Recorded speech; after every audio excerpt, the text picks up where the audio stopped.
Bet, ako rin yung taga-Pindot. Tapos yung banda, mayroong banda sa second floor ng hotel, pababa. Ayun, minamasa-masahin ko sila. May 20-20, gano'n. Tapos, gusto mong sumali sa amin. Eh ako naman pag mga trabaho, oo lang ako na Game lang. Sige, oo. Alam nila marami akong kanta.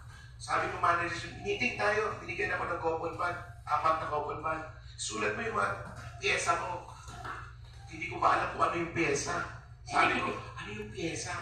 Yung mga kanta mo, sinulat ko lang Footloose na kahabang may buhay. Ay. Tapos sabi nung manager, ito lang kanta mo? Opo. Tapos parang doon ako nagsimula, tinuruan nila ako. Hindi naman ako, inaccept pa rin nila ako. Pero ang pinaka-ulot-dulo talaga nung pag-houseboy ko, ito po ba maganda? Parang palagi akong wala sa bahay, naghahanap ko ng magulang.